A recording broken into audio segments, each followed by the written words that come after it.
I want to ask you this question, and forgive What me. you got? Go for it. The moment that I posted about this on our subreddit, every single question was, "Are traps gay?" I know where that's going. Well, hold on. I'll try to take this in a direction you may not expect. I was like, "What the fuck? These people are relentless." Oh yeah, It they was are. like every single, Absolutely. and thanks to our dutiful mods who cleaned it up and removed 99% of the art of the traps gay. But can you explain what Explain happened why there? they're doing that? Yeah. Yeah, I could totally do that. So we run a little convention in the UK every year called coxcon. It's started off as a joke. Like Jesse Cox, who's longtime friend, co-host of my podcast, been around forever, went to a show called GemuCon in the UK, and he told his fans, "Hey, come to it. We're going to do a panel. We're going to do a meet and greet." It was great. Second year, he gets more involved with them, and he tells people to do it again. Well, turns out the show cancelled, like right before the event was supposed to start, like literally a day before. They didn't have the money. So people were in the UK that spent money on hotels, that spent money on flights. They'd got nothing to do. Jesse felt personally responsible for that because he's endorsed that show. He told people to come to see him. So he's like, I'm going to make this right. And he took like 300 people to like an arcade and did a bunch of cool stuff on his own dime. And he said, "We're calling this coxcon now."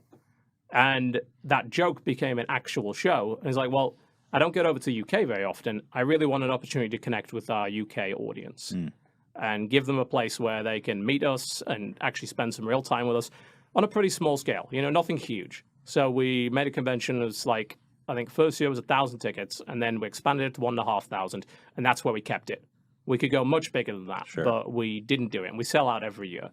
So it has this very small community feel. We know a lot of the people that come every year as a result of that. So third year in, and we have a mix of vendor stuff at the expo floor, panels, signing sessions, all the kind of stuff you usually expect at a convention.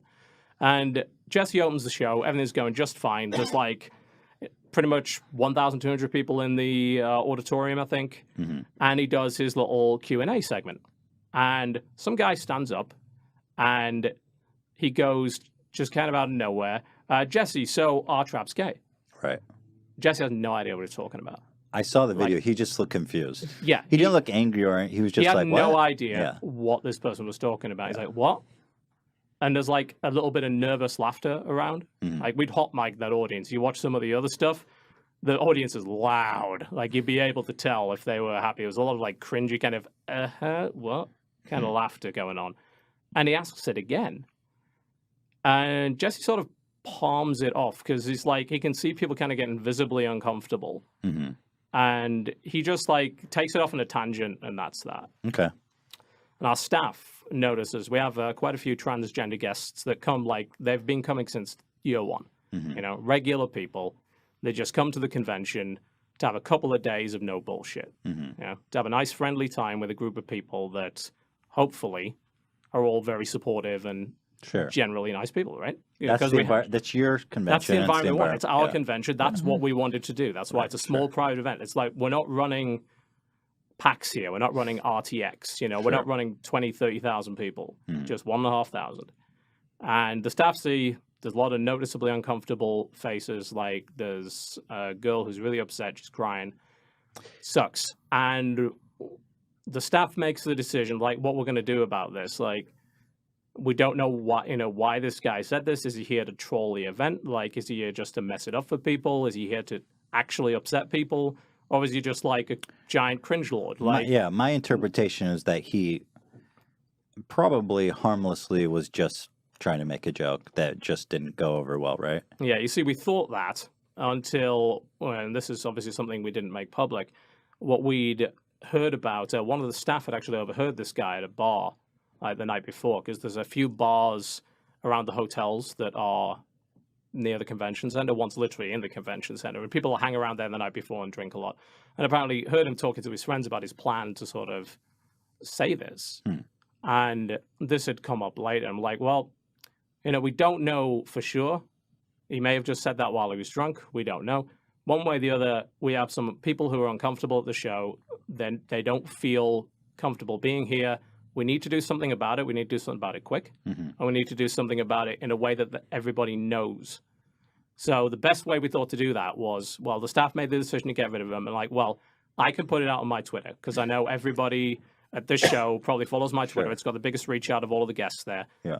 You know, it's the best way to do it without doing like, we don't want to do a PA announcement or anything. Yeah. And we want to make sure we can find the guy and, you know, revoke his pass and stuff without causing a scene, without causing any problems.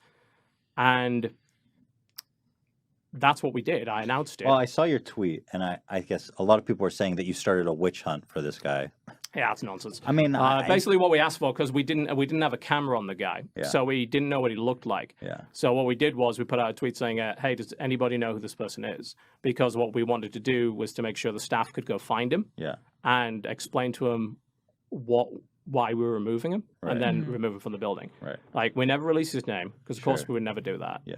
I don't even know what his name is. I don't even know what it looks like. I had nothing to do with that. So I guess the crux of it, as I understand, is that a lot of people thought either you started a witch hunt or you overreacted to just a harmless joke, and I guess a lot of people were like, you should have just brushed it off and moved on. Yeah, and we could have done that, but there were also people in the audience that were upset. And ultimately, the priority has got to be the safety of the guests. It's got to be the guests being comfortable and happy.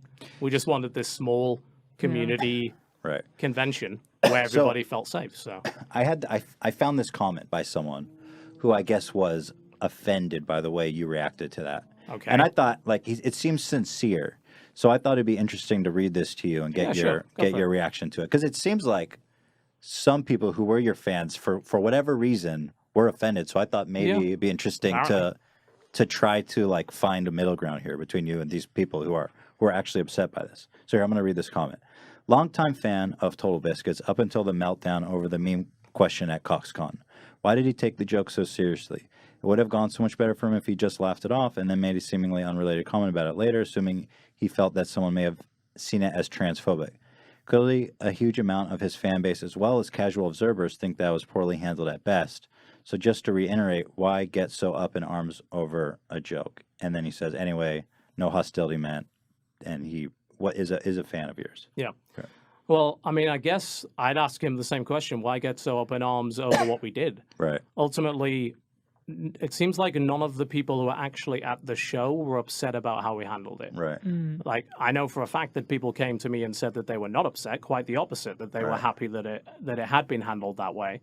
And it seems like when you know there's a 4chan brigade and you know there's a bunch of subreddits that are basically dedicated to trolling and you know that they've gone after you on purpose, it's kind of hard to take comments like that sincerely. Like, what would have been the best way to handle it? Well, not putting it out on my Twitter would have probably been a better way to handle it. Let's be completely honest about that, you know? Because even if that had been handled in the most diplomatic way possible, which on the ground it was, you know, it was the staff handling it. It had nothing to do with me. I'm not offended by it. I'm not transgender. Yeah. But there are people who are and were upset by it. I mean, from the outside, from the outside, I agree with you. I don't understand why people would get so unless there's something I missed, because if it's just that one tweet. Not that I know of. Because that one tweet was not really that hostile. No, it was interesting because I knew there was going to be some sort of backlash. Sure. I could see that coming a mile away. You know how the internet is these days. Yeah. That size was quite surprising. You know, and how long, the fact that this is even still getting asked. This happened in like June. Yeah. Like, I don't even think about it, but apparently some of these guys still think about it, even though they weren't at the event and had no intention of going to the event. I mean, probably never would. I'm just not really sure why they're as unhappy as they are. You know, are they so defensive over their meme? I mean, if that's the case, I've kind of got to roll my eyes a little bit at that. You know, and they said, well, our meme isn't offensive. Well, to some people it is, you know? You know what? I feel like I can absolve. I don't understand the outrage. I mean, you were being protective. It seems like we're trying to be protective. Your intentions were kind. Your intentions were good. And it seems so minor. The internet is so annoying sometimes. It's a little strange. You know, if I could go back in time and do that thing again, I'd remove the guy from the show 100%. Would I put it out on Twitter that we'd done it? Probably not. We'd probably just have tried to reassure people at the show later that had come to us and said they were upset about it. Our concern at the time was this is the first time we've ever had any kind of trouble at CoxCon, and we want to make sure that people feel like this is a fun, friendly place, and they're not going to have any problems while they're here. So if let's assume this guy is a genuine, caring, big fan of yours who was like, man, let's give him the good fight. He didn't handle that well. Like I'm upset with the way he handled that. Like, what would you say to him? I mean, what I'd say to him is that the way that I handled it was an attempt to protect the volunteer staff that made the decision. That could not have handled any of the shit that came their way had they been the ones that were front-facing on it. Right. Like, I didn't expect as much of a shitstorm as there was, and there was a shitstorm. Strange. But I've dealt with that before and worse. Right. I can handle that. Some guy that just signed on as a volunteer, if they got the both barrels of 4chan, they could not. And me being front-facing on it, despite the fact that it was the whole staff that made the decision, was as an effort to protect them. So could it have been handled better? I mean, you can always say that in hindsight, right? Sure. But ultimately, my priority is that the people that went to the show know that this is going to be a friendly, fun show, and they don't have to worry about that shit. They don't. It's 2 days of getting away from all the bullshit of life on the internet. You don't want to bring it into the house. It's our private show. Ultimately, we can remove anyone for any reason. There's no free speech argument or anything, despite the fact that a lot of people tried to make one. Even if that was true, it's in the UK. We don't have free speech in the UK.